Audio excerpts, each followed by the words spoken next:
Okay, so what really happens when you spray Velpar 1 year and you walk away?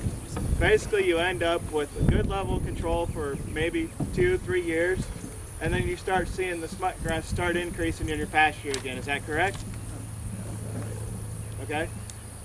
Has anybody ever had Velpar fail? Nobody? Oh, come on. It's okay, you can raise your hand. I'm afraid to use it. The places where I work, there's oak trees everywhere. It's just not practical. Okay. All right. Well, I used to brag a couple years ago because I always sprayed in July, had good rainfall, always did pretty good, 95-100% control.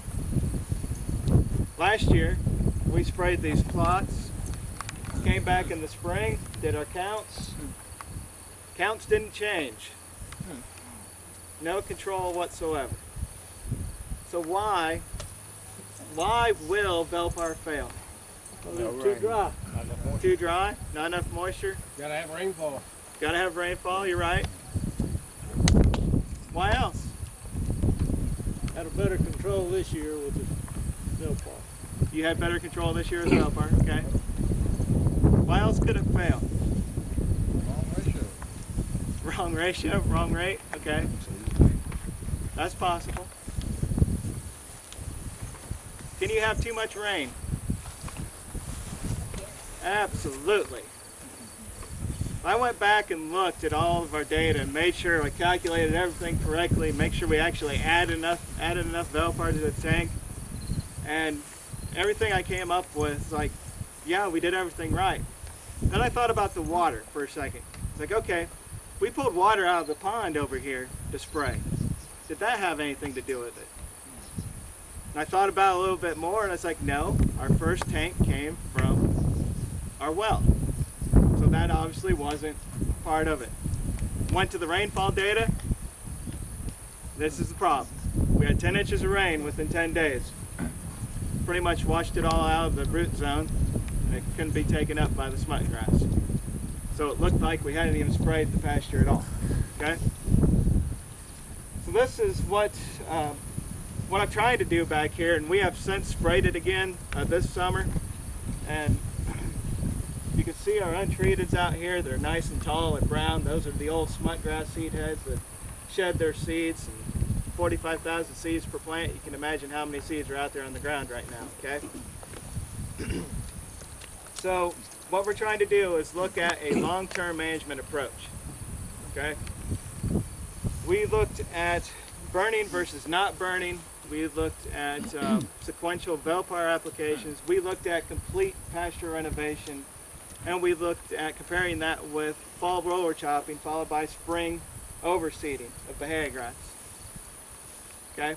So when you look at sequential versus complete renovation versus fall roller chopping, which one do you think worked the best? Anybody want to guess? Sequential. Sequential, of course, the herbicide guys say sequential. They're actually right. And that's what we saw from our research data, was that sequential Velpar applications ended up giving you better long-term control than renovation or fall roller chopping.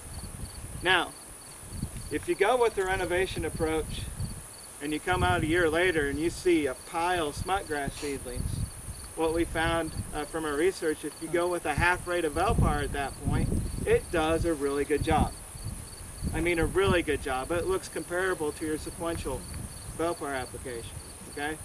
So if you replant, come in a year later, go with the 1 quart rate of Velpar or an equivalent product, you end up with a similar level of control, okay?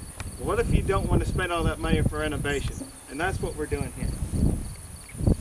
If you look at page 15, there's a table on the bottom of that page.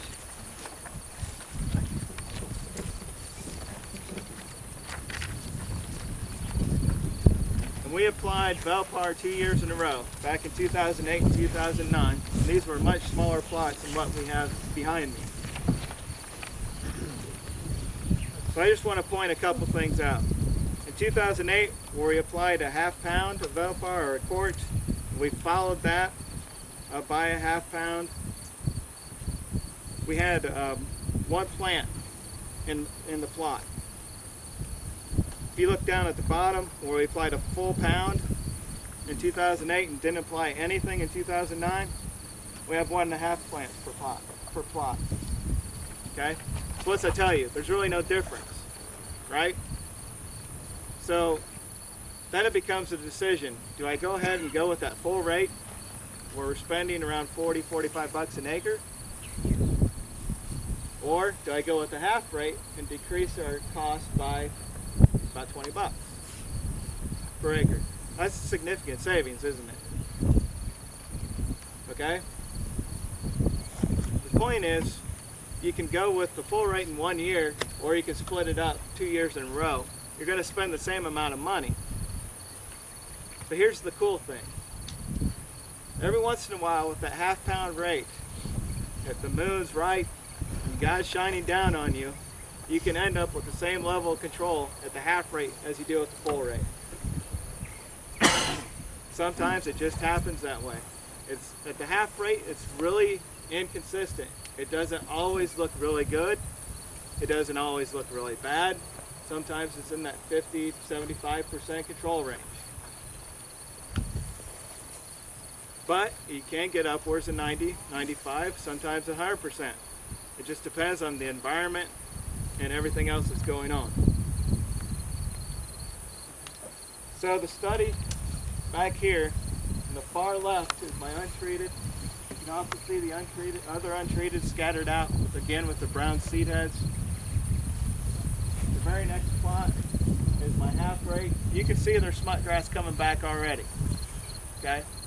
But I would call it 50 to 60% control at this point. Directly behind me is the 3/4 rate, 60 to 70% control. And even when you get to the full rate, you see smutgrass? Absolutely. We've had a lot of rain this year. We really have. So that's hindered the control somewhat, but we're still 70, 75, 80% control depending on who's judging, okay? So nothing's ever going to be 100%, especially during high rainfall years, but there are some options, and I think with the sequential approach and spreading your risk out over a couple of years, it's going to help out quite a bit.